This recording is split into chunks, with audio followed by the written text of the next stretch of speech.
Well, leading up this morning, we actually had some very cool temperatures, specifically on the western side where we are sub-zero, -2 in Worthington and Windham.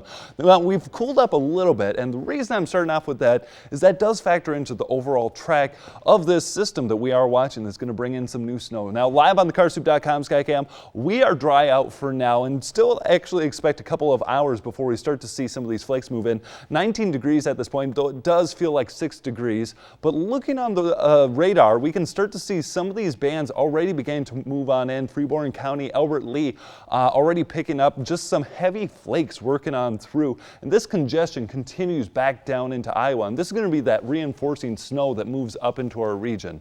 All right, putting this onto a satellite loop, what we're seeing is some of the initial bands of this are beginning to move in. And for the most part, these initial bands are just going to be lighter snow. The real formation of the snow is currently right across northern Iowa, banding into Albert Lee at this point. And this will continue to progress north. So we'll start to see a couple extra flakes in the Mankato region ahead of the 3 p.m. hour. But the heavy snow that's going to fall is still looking to set up around that 3 p.m. hour. And this is a big low pressure system. That center of circulation still back well down to the south in Arkansas. But what I'm watching right here is this mixed precipitation where they have some freezing rain. And with this extra heat, what I really expect is that's actually going to reinforce this low pressure system to move somewhat westward.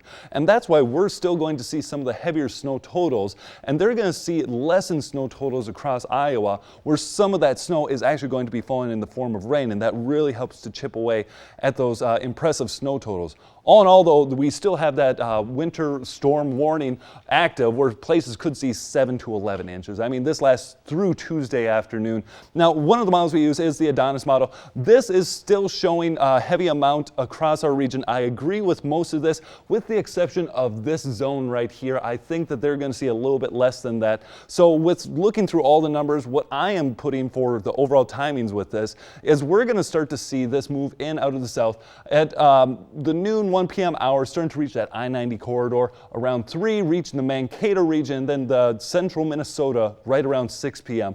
You'll notice that mixed precipitation, once again factoring in to southeastern Minnesota and eastern Iowa as well. Continuing with the heavy snow until midnight, starts to become moderate to light into Tuesday morning, and then by Wednesday starts to leave. So here's the forecast that I am expecting in terms of snow totals. By 6 p.m. tonight, for the most part, Mankato region is expected to see about 1.5 inches, and it starts to ramp up the further south you go, with some places in northern Iowa already potentially seeing about 5 inches. So when you're commuting, this is what I'm saying. It's not looking good for these shaded red zones. The orange is looking like it's going to be really sloppy driving. The green will just start to see some of that initial snow. Now by midnight, more snow is going to begin to move back into our region, and some places could already start to be seeing that 7-inch total. Now by tomorrow morning at 8 a.m., more snow continues to filter in, but you'll notice it didn't change too much. We're only adding a couple extra inches on, and by the end of Tuesday, this is really what I'm expecting.